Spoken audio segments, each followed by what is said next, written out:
Hello, and welcome to another episode of Relationships with DAP.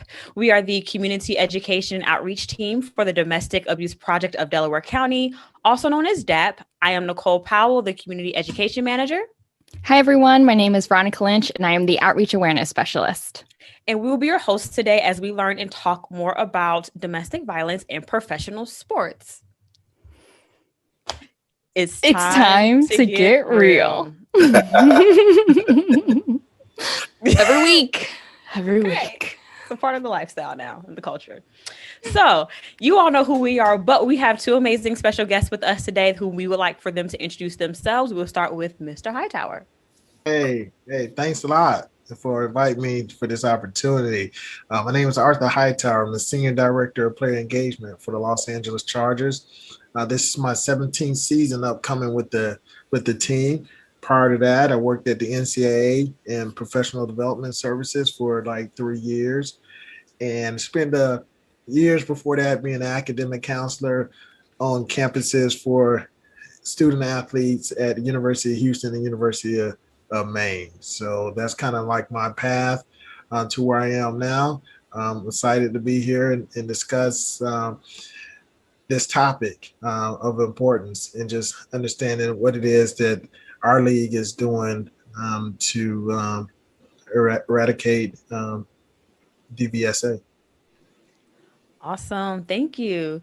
Mr. Gregory. Yeah, I'm George Gregory. I'm the team chaplain for the LA Chargers, and this is my fifth season. Art, fifth season. I say that because Art's got, triple that on me.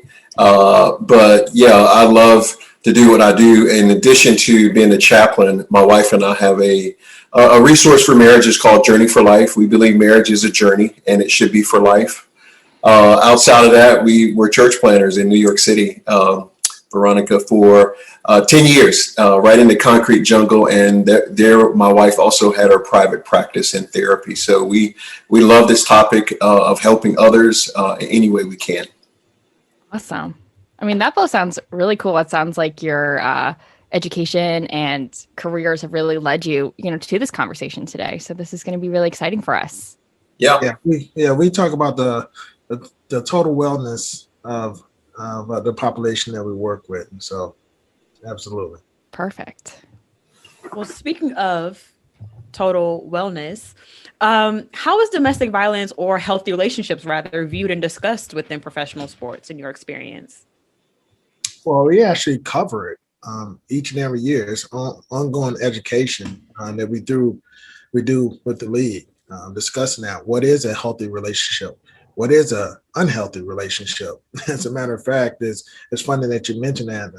Our rookies just went through our training earlier last week, a week ago today. They went through their sessions of healthy and unhealthy relationships and the components that make that up. And George is on that call too, and we're able to advise the young men that we work with what goes into goes into a healthy relationship and what goes into recognizing when you're in an unhealthy situation. Right. Yeah, I'd like to say that, you really have to define what it means to have a healthy relationship, right? And so we feel like defining is step one. It's kind of like being proactive versus being reactive, right? Mm-hmm. And so I credit Art for, his rookie program, not just for the rookie mini camp, but all throughout the season, we're talking about, how to walk with people, how to be in a relationship with people, how to respect people. And of course, what we do as a chaplain couple, and it's not just me, it's my wife as well. She does wives and girlfriends of both players and coaches, and I do the coaches and players. But we constantly talk about healthy relationships, and a few times a year, we actually do seminars or workshops, or we get our players together to talk about their relationship that they're in, and not just sort of relationships in general, but their relationship with their girlfriends or their spouse. Wow. So I guess, you guys mentioned this a couple of times, you define a healthy relationship. So what is that definition for you? And how do your players, react to that? Is that something that they also had the same definition, or is this like new information for them? I wouldn't say necessarily new information, but just getting them to recognize like what it is. Just understanding that when you now come into a new profession, a new lifestyle, recognizing what that means to transition from being in college and what a relationship may have meant then versus now this is your first job, because it is a job. Most people look at it as a game, but this is a job. This is a commitment into a profession that is new for them. And we can think about our own lives, like as we make a transition and how to navigate our relationships and as it changes, because it could be your hours at work. Now you got to bring homework, and understanding, the time that needs to provide or feed into a relationship. And that's where George comes in and helping them understand, like, what is, how do you nurture your relationships? Well, it's defining that is, we like to talk about relationships that bring you life, right? Because you can get into trouble with relationships that drain you. Right. And that's just not domestic. That could be, domestic defined in its general terms, be between a player and his partner, but it could be player and his mother and father. It could be player with his friends. And so we say people who bring you life, people who you trust, people who have you in 100% of their best interest. Right. And the other piece is, these are young guys that we mentor on a daily basis, called rookies, but they're also the vets, right? That span numbers of years throughout the league. And yet we tell these guys is that you only are here for a moment, right? You get 2.5 on average.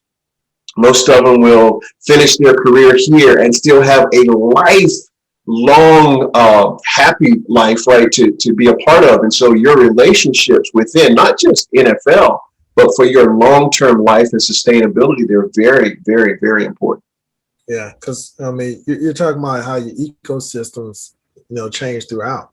When they join an organization, the ecosystem could have just been consisted of their college teammates, their teachers, advisors, if they are parents, as far as them being parents.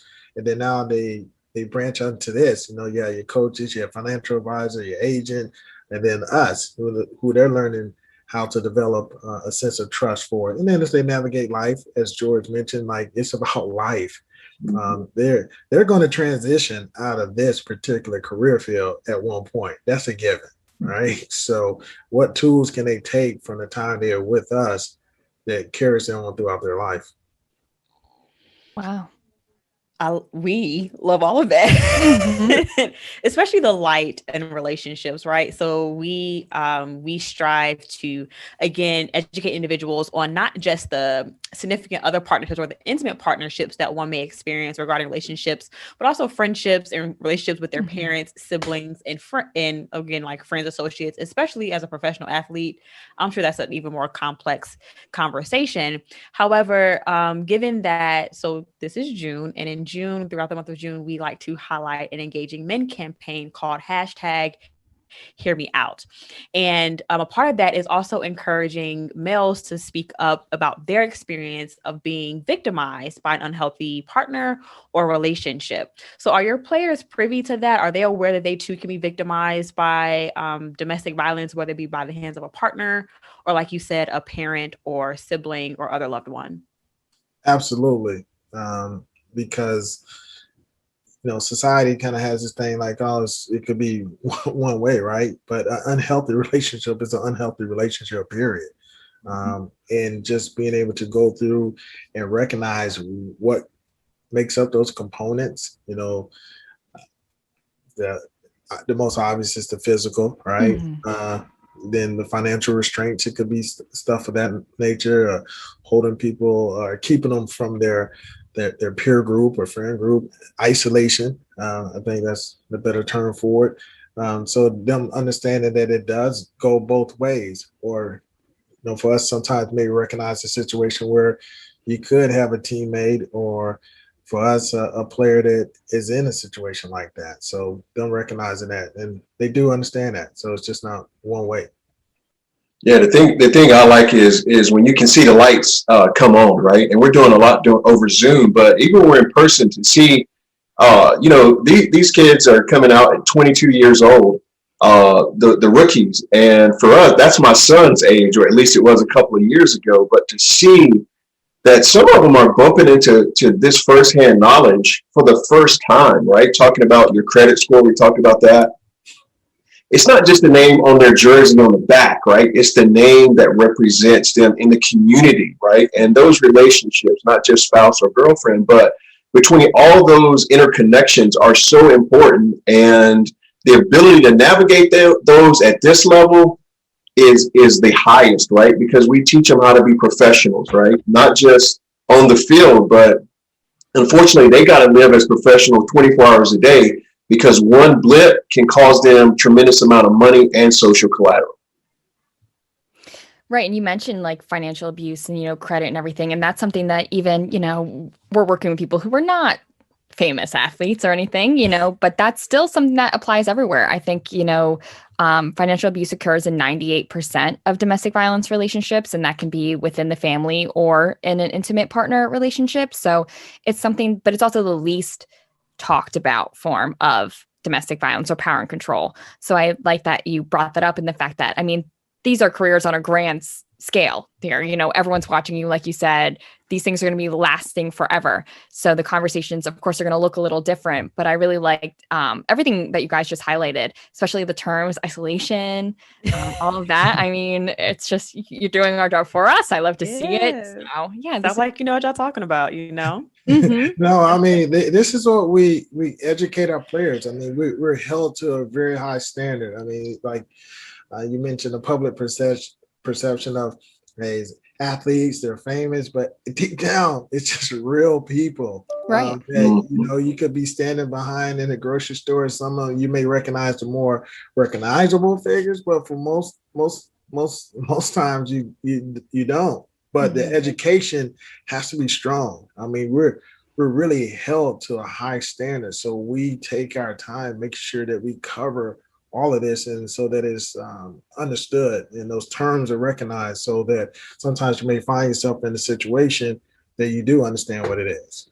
Yeah, I got to give, again, you might hear me give Art a lot of credit throughout this podcast, because so many times you hear the one or two blips that might happen per season. But you never hear about the countless classes or one-on-one times on a plane where we're really in these guys' ear talking to them about one bad choice could affect you for the rest of your life. And this is about character development. It's about not just their bodies, but it's about even their soul. Like Coach Lynn, when he brought me on to be a chaplain, he said he wanted to be a head coach that was just not about the body. He wanted to be about the mind, body, and the soul, which you never hear about things like that in media, right? That coaches care about these guys. It's not just the wins, but it's really teaching them how to win in life. And that's the most critical part, is this career will end.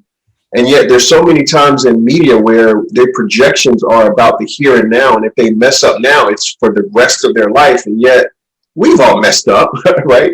Yeah. We've all had to do a redo or hit that Staples easy button, and yet to get ahead of it and to say to these guys, hey, think about all these things. And so Art does a really good job, and our team clinician, Dr. Herb Martin, does a really good job at putting variety of educational moments on many different levels at these guys, and they say the same thing. They just say it in different ways almost every single day.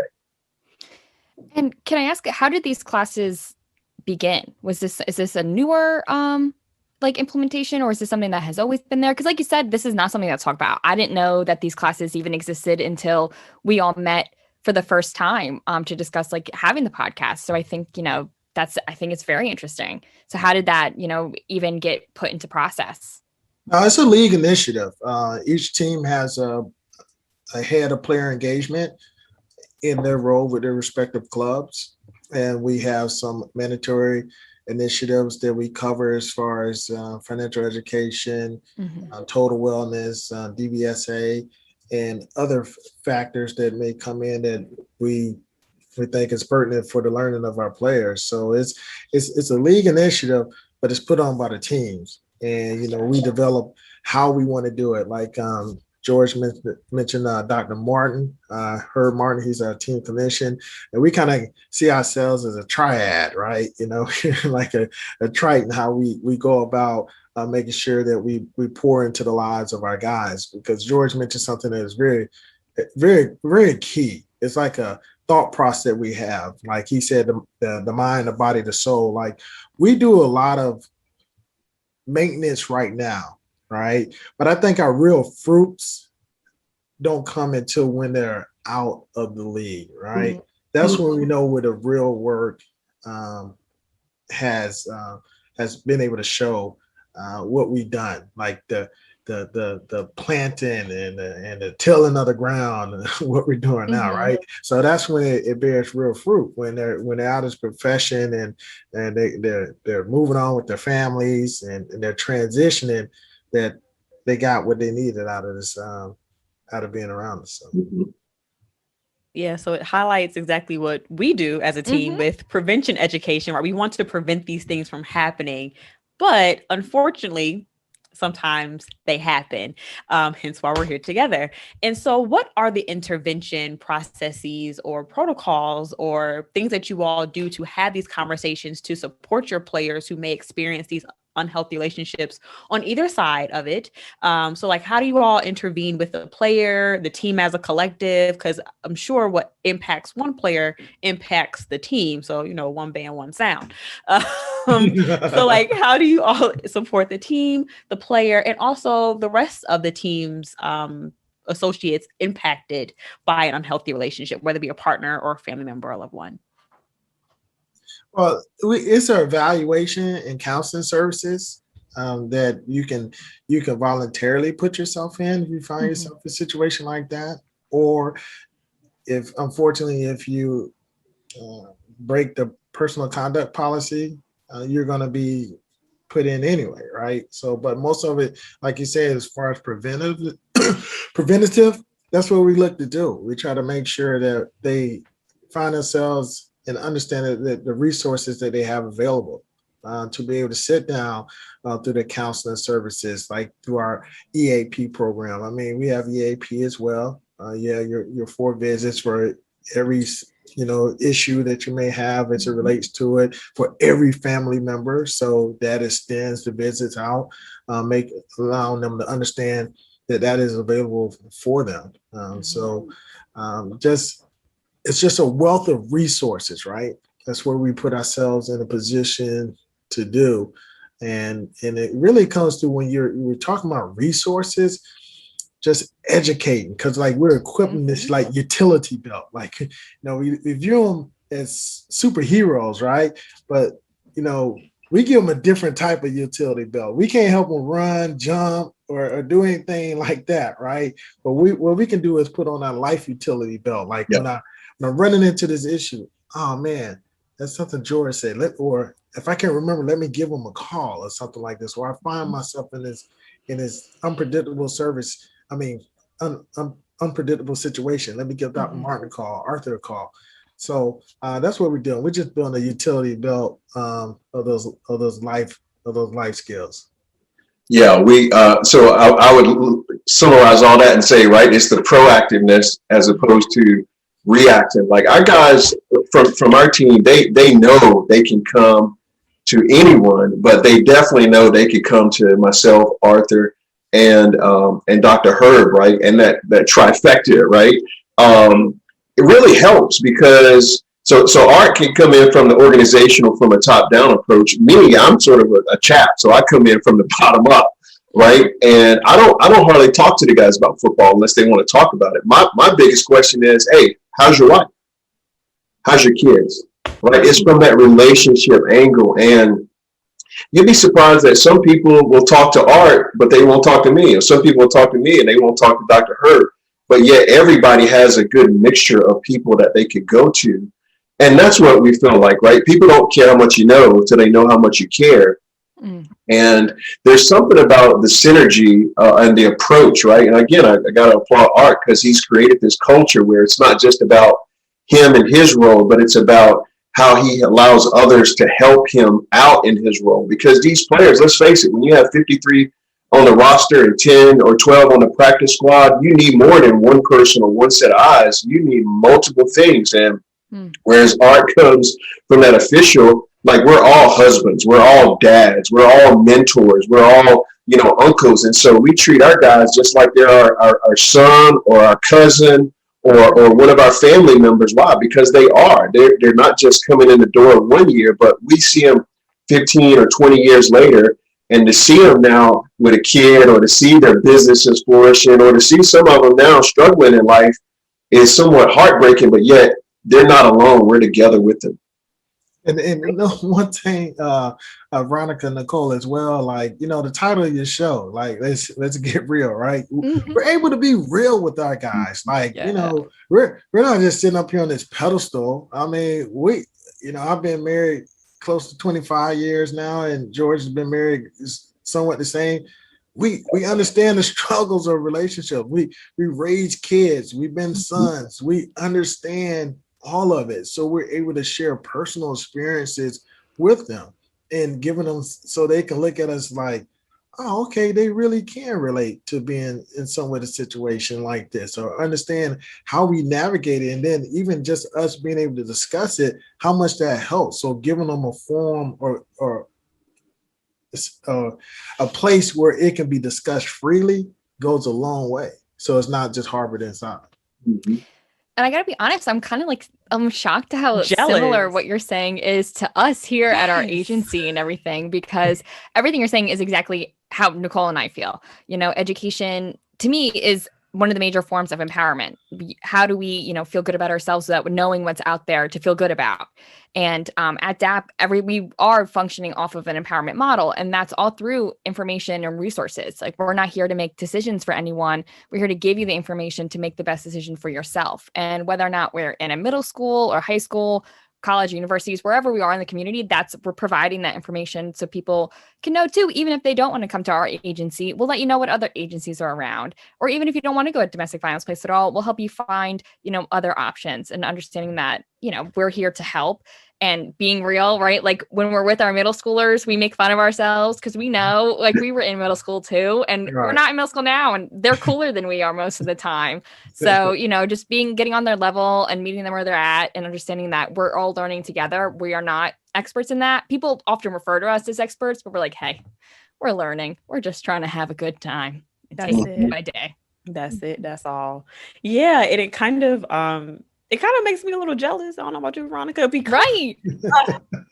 Don't be jealous. Like, we're all doing the same thing. We're just different pay grades. Educating we're educated. We're just educating the population that we're in front of. Yeah. Yeah. And so we do the same, and we try to make it, like you all have done successfully, it sounds like, to make it a safe space, and have these conversations with young people and be vulnerable. And we, like Veronica said, we have a good time. It's a tough conversation to have. And people think we're like, oh, you're talking about rape and beating each other. And when I tell you we have fun with these kids, we have fun with these kids. And I guess you can tell we kind of missed them a little bit too, based off of how we're talking about them. But one thing that we always strive in our conversations, because we know, again, like, we're a little older than middle school and high school. Yeah. And there's a piece that is missing a little bit there. And also, we have a curriculum called Coaching Boys into Men. And as phenomenal of educators that I believe that we are and know that we are, there's just this, again, a lack in terms of how we're able to connect with young men, young male athletes. I'm a former athlete, but I'm not. I mean, you can never tell now. I was the gym. But what we would like to do more of, and we allow our students to do, is that accountability as peers. So, like, we're adults, we're coming in, we're like talking to you about what you should or should not be doing in a relationship to make yourself a healthy partner, and to be a healthy partner, and to how to receive a healthy partner, so on and so forth. But how do you all hold your players accountable, and even like your peers outside of just the LA Chargers, as men especially? How are you able to attain accountability, and what does that look and feel like for you guys? I think about the resources that we bring in. Like, I'm not trying to be an ad for to agencies, the gentlemen that I bring in, but I find that they do a exceptional job for us and breaking that down. Like the first one's a group that's up in New York, a Call to Men.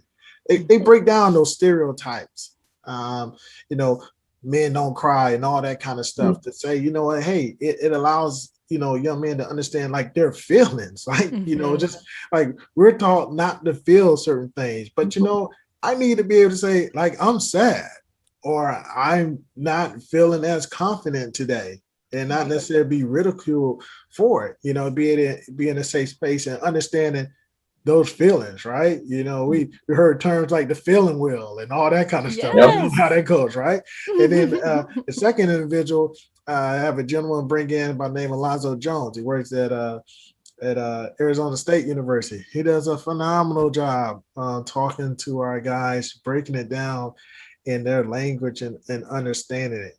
So like utilizing that and just understanding, because like there's another generation of men to be raised, right? George and I are fortunate enough to be fathers and sons to be able to talk about what that is, or understand it, be able to have those talks. You know, I can think about George and I, we talk all the time, right? So the talks that we are able to have with our sons that we didn't necessarily maybe have with our fathers, right? So, and that's because of, you know, the education that we're getting now to understand and relate in that way.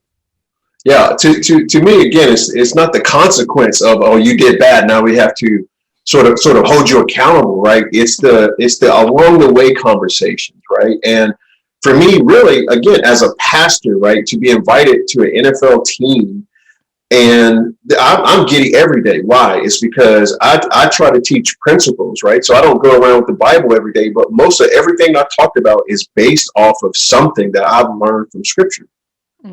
But to be able to not be called sort of like the Bible thumper on the team and be relevant, because it's practical, everyday common sense. And these guys are pros, but yet they're young men, right? They mess up, they get upset, they want to know, how do you not get angry? How do you walk away? And I mean, you know, my favorite out of all those art is Miss Mac, right? Like, yeah, right. Miss Mac, she's like a 66, 70-year-old lady, and she talks to these men about relationships and sex like nobody's business. And you can see the lights coming on, because again, maybe they haven't had these conversations, or maybe they haven't had the graphic images of here's what it looks like if you go behind door number one, right? But again, it's to present these guys with truth, with reality on a daily basis, not just when they mess up. I read a graphic one time that it says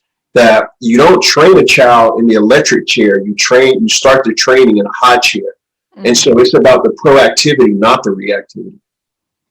Definitely. Like, just as much as we talk about, and we touched on this earlier, just as much as we talk about domestic violence, we try to lead with great examples of what is healthy and what are positives, because I think a narrative that goes along with our jobs is that it's all horrible things all the time, right? We can talk about statistics, and we could talk about, the probability of homicide, in relationships like this, but what are we doing to show what people should be looking for positive examples of a relationship? And that's with our family, our friends, our coworkers, all of that. And it goes back to what you were saying before, like, what are the things that like give us life and make us feel good day to day? I love that you said that too. I've never heard it, explained like that. And I thought that was a great way to put it. Well, again, one of the main things that at the Chargers, what they try to do, what we try to do is, it's not just about winning a game. They all want to win the game. That's a no-brainer. But to be able to help them to win in life, right, every single day helps to win those games, right? We teach that games aren't won because of you show up on game day. No, games are won basically off how you practice, right? It's the boring, dumb things of your regular routine that keeps you in that game, even when you want to give up when you're on the field. So, yeah, I think that's really create the life that we want to create starts every single day. As you can tell by the way George expresses things, like, this gives us life, right? Yeah. We look at, our relationship too, as far as like our working relationship when we come in, like, this gives us life to know that we can pour into the men that we're responsible for guiding. We got a bromance going on. So. I love that. We love that. Nicole and I come in and hype each other up every day too, so it's nice to That's see good. Like, that. Because you guys got like a theme song or something? We just send each other TikToks. Yeah. Yes. So we do have a TikTok, and it is addicting. So we do not suggest you get it if you don't have one. In fact, we have a TikTok so bad. I told her after we had our conversation initially, I found out you have a TikTok. The LA Chargers TikTok came up on my For You page. I was like, oh, okay. Yeah. Although we have all social media covered. Yeah, our social media is one of the best in the league. Trust. Yeah. Okay. Well, one of ours is the best in the PA, Southeastern Pennsylvania. Hey, you guys are pros. That's why. Yeah. I mean, I am a Philadelphia Eagles fan, but I'm gonna let you have that, okay, for your social media. But no, I just love football. But yeah, I mean, this is helpful, and I mean, although so far this conversation and will continue to be amazing, what are the consequences that take place, and how are they determined in the event a domestic incident takes place with one of your players, or even just anyone in the on your team? Because it sounds like it's more than just the players on the field. Oh yeah, and I didn't mean to cut you off, and I'm sorry. Like, you're fine. We're all held to a higher standard. I mean, not only players, staff, coaches, officials, anybody associated with the league. We had this personal conduct policy that is like, to me, it's worse than breaking the law, right? And actually, our players have that session coming up this Friday where we go through it, and I actually, for this meeting, I printed it off. They keep it right here with me, right? There you go. It's 7 pages here. It goes through all of it, and I'm not going to sit here and read it off, right? but like we are held, and there are consequences. I mean, you're talking about forfeiture, not only just pay, but it could be your career, right? Mm-hmm. So, this is taken very seriously. It's nothing that's just slap on the hand. I guess that's what the phrase should be. Like, it's nothing like that. It's really everybody's held to a standard where there's an investigation process that goes on to it to find out all the details. Everything goes on. So then that, in a sense, any punishments that need to be handed out, they're handed out correctly. So, yeah. So the coach that brought me here, Anthony Lynn, he's no longer here, but one of the things I heard Coach Lynn say to the team one day is he says one of his number one rules to play was that you don't hit a woman. It basically, he said, if you hit a woman, you will not play for me. And to hear that from a head coach who I believe was serious, we had no incidents of that on our team over the last 4 years. And I just felt like when you set a standard like that from the top and you challenge these men, because they're men, who are fathers, they are fathers, who are husbands, they are husbands, who are boyfriends, or who want their name to be etched in history, it starts right now. And so if you want to play a game to make an impact, coach would say, your number one rule is you don't hit a woman. And I feel like that checked a lot of those guys at the door, because you think, that what does it have to do with football? It has everything to do with football, because football is not just about winning the games. It's about the man that it's making you become throughout the heart, the struggle, and all the things that it takes to get to this level. And so in looking at the Coaching Boys into Men curriculum, which is through the Futures Without Violence website and I don't know if it's a foundation, but Futures Without Violence, they do have a curriculum called Coaching Boys into Men. And it is holding male athletes accountable for gender-based violence, right?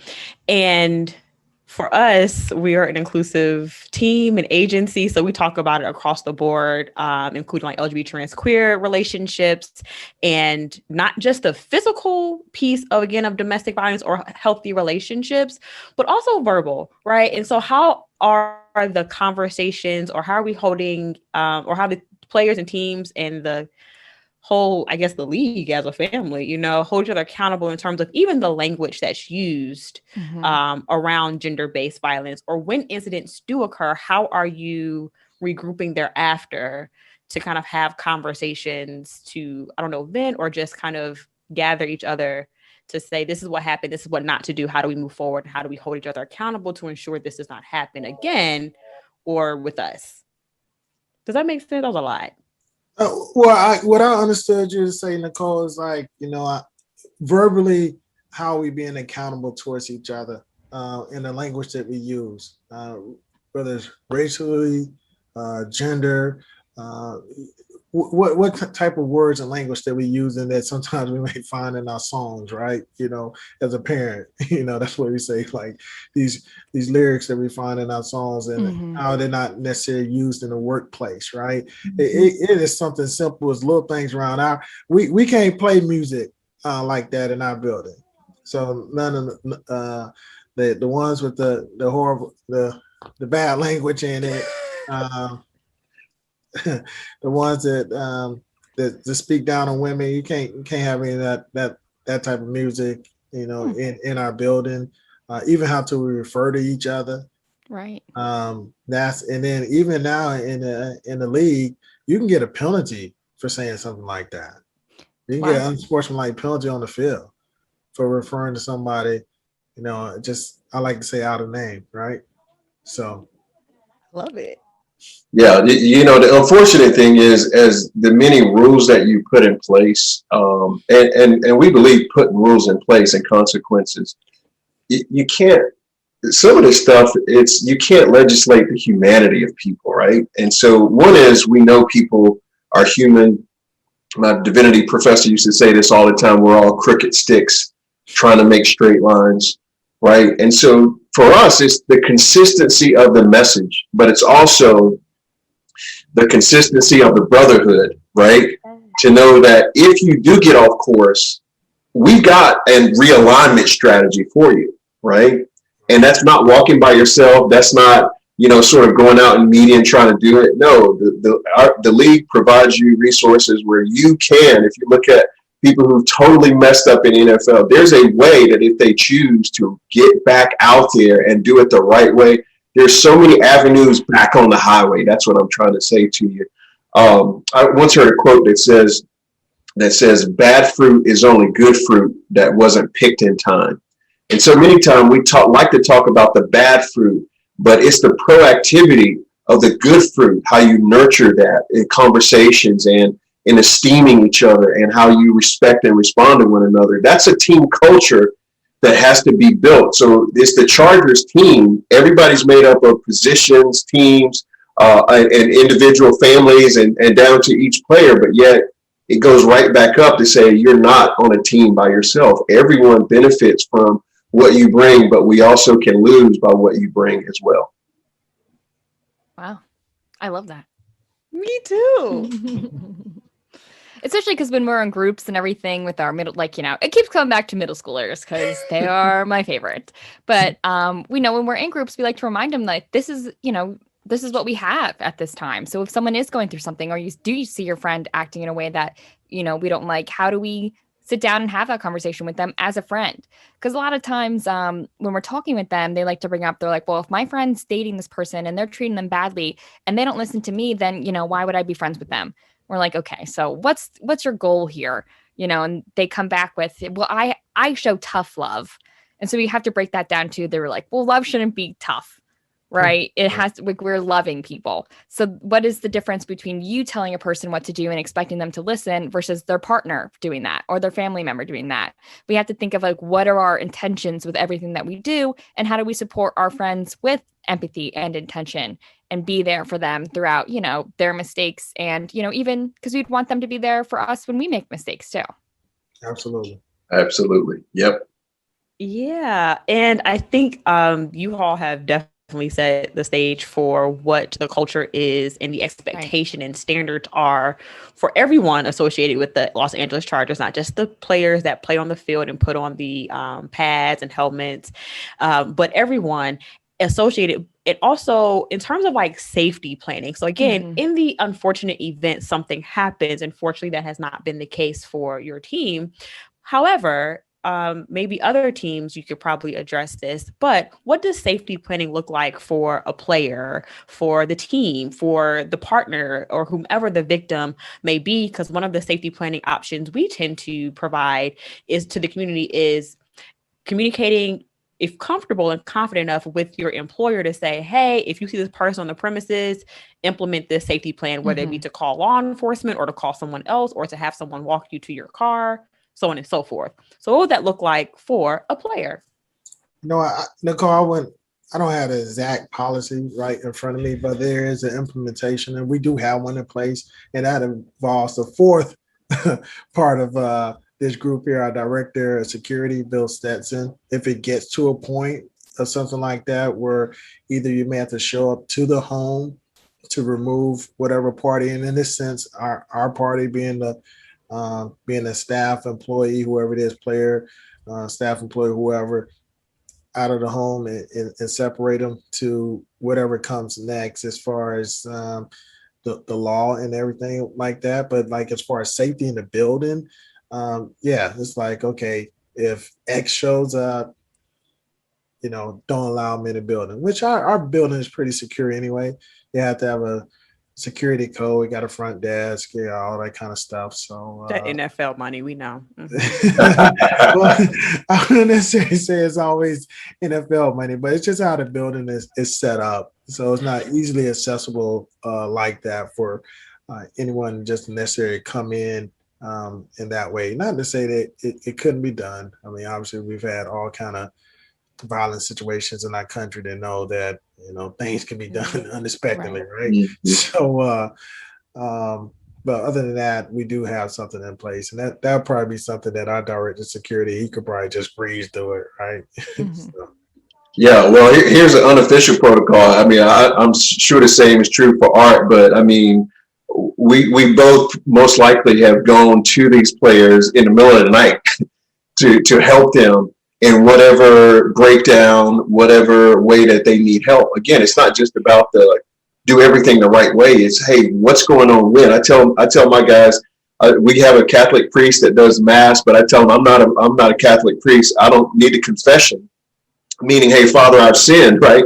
I need hey, something's going down and I need you right now, right? And that's just a brother who would pick up a phone call in the middle of the night to say, okay, I know you're having an argument, but walk away.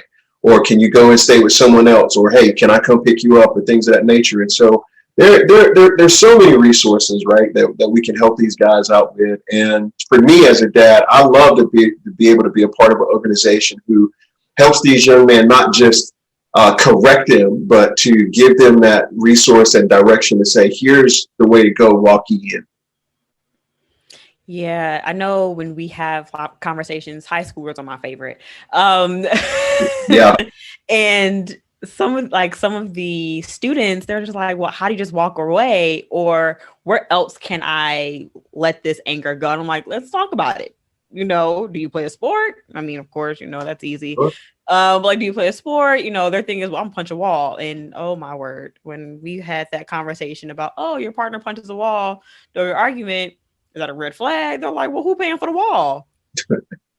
God. Right, exactly. That's another issue, right? Yeah. Well, I remember one specific, one of the classes that Art put on was they were actually talking about, hey, so let's do a scenario. And this is a role playing too, right? It's very crucial because you can teach theory, but until you're actually in live reality or you're role playing, you really don't know how you respond. And so the player comes home, his female has their phones, talking junk to him. What do you do?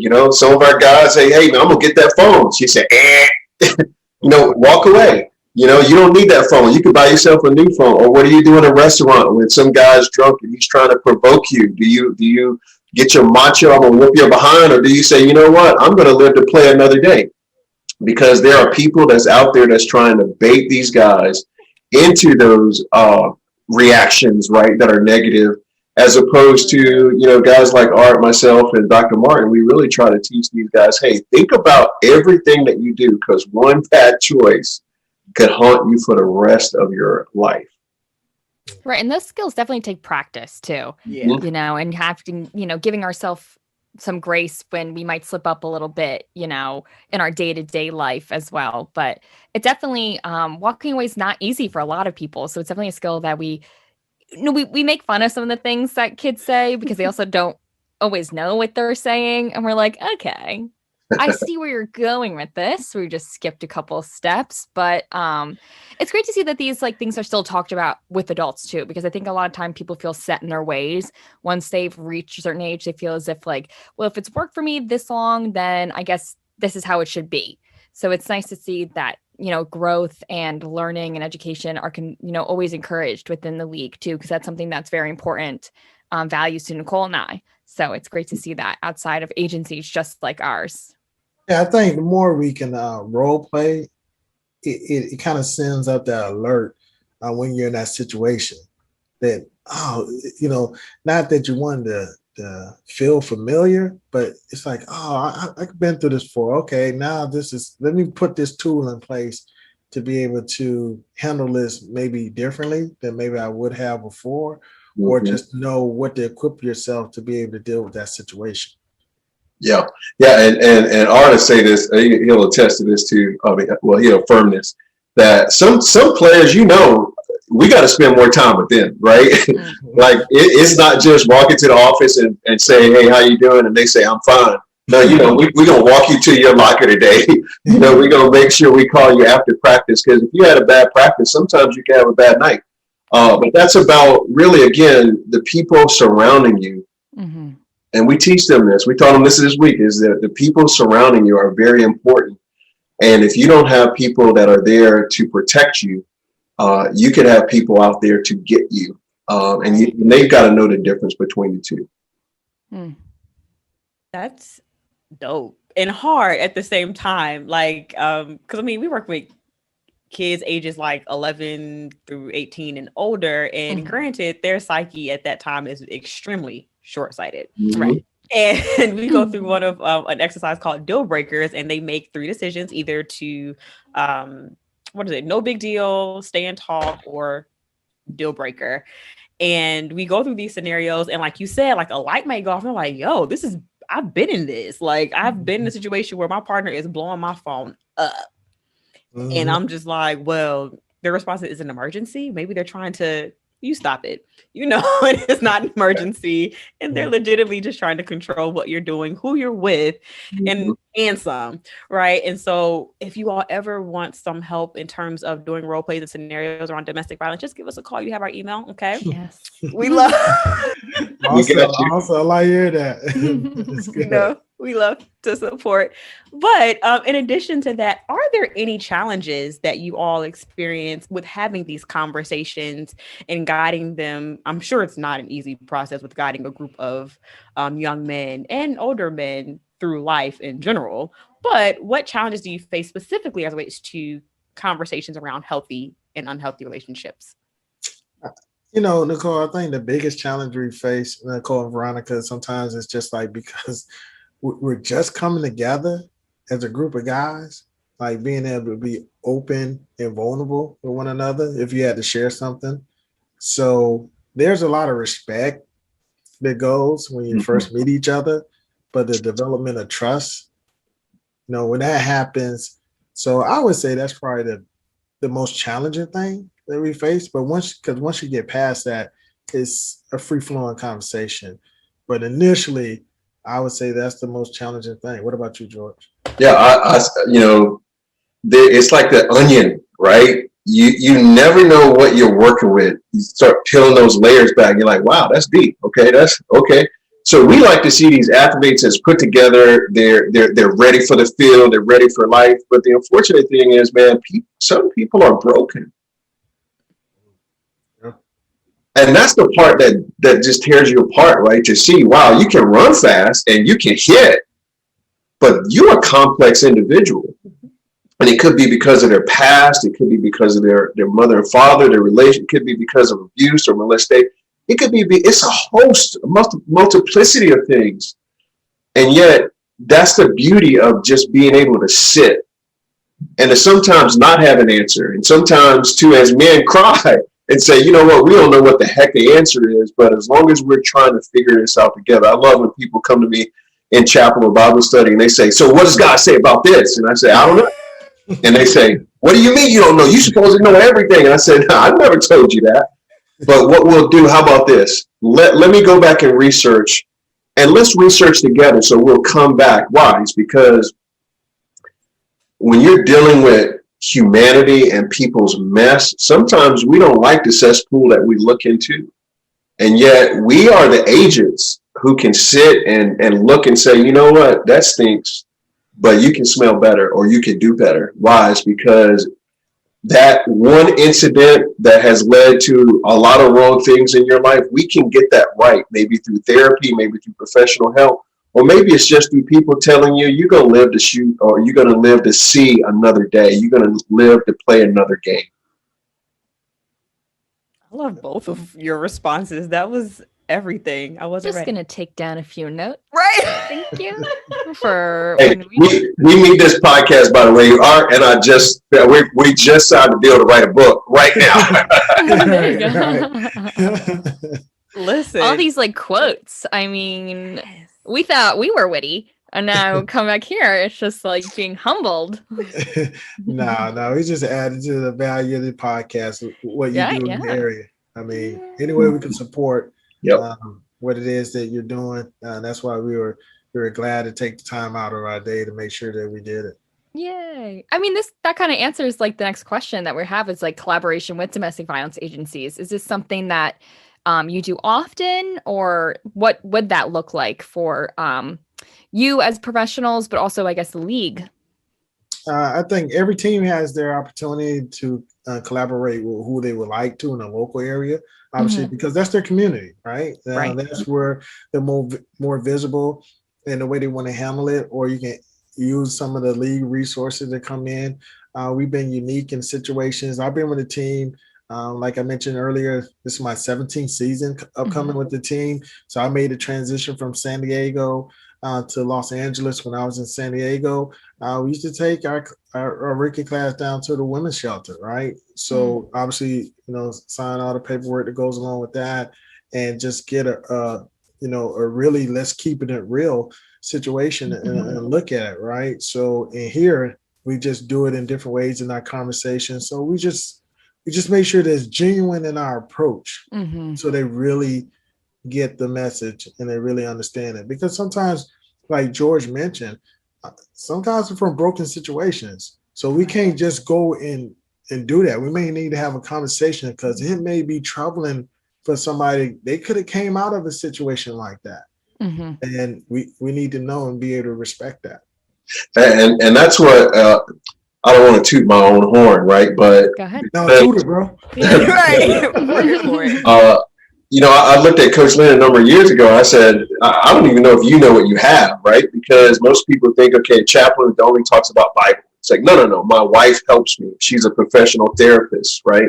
And so when we show up to do enrichment relationship seminars, and we talk about communication, conflict resolution, when we show up to do that, these young men are seeing, wow, here's a young couple who has it together. They love each other 25 years. He doesn't have to cheat. He don't have to step out, or they watch our communication. They see in live and in person, therapists, pastors, the team chaplain, a father, a husband, a mother, work together through so much, right? And in fact, my wife and I will toss it up in front of them, right, to show them, hey, here's how you resolve a conflict, right?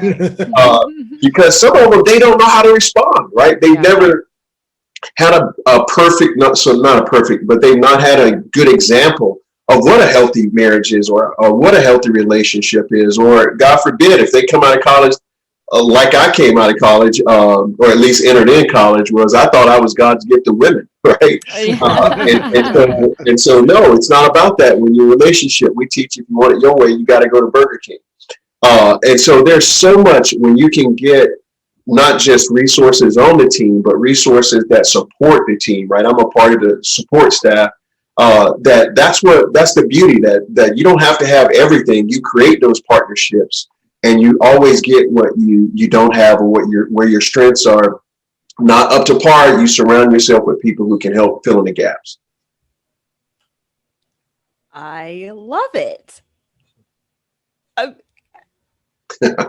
was just gonna say, I love like the hype for each other, the hype for your family. It's so nice to see, especially like because the work that we do can be very dark. So it's like good to see like positive examples, and I like that that's being like set and showed in the across the world and everything like that. So I think you guys both do really, really great work.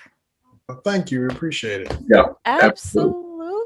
Yes. So, of course, I don't think we can thank you all enough for joining us on this episode of Relationships. And also, Arthur, you're going to join us as we close out during our tagline, since you have mentioned it so perfectly and eloquently. Oh, let me make sure.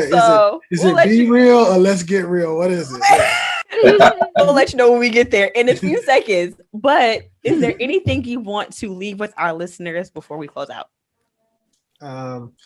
Just making sure that you can educate yourselves on this topic. Take time to educate and also equip yourself with those life lessons and life skills to be able to deal with situations. You never know where they may come up, not necessarily for you, but for a close friend or family member. So what he just said was to invite us to come speak to your community group or school to educate yourselves, and we will get to that shortly. That's I think that's what he said. For me, listen, wherever we travel, we always talk about don't die in the sea of lifeguards.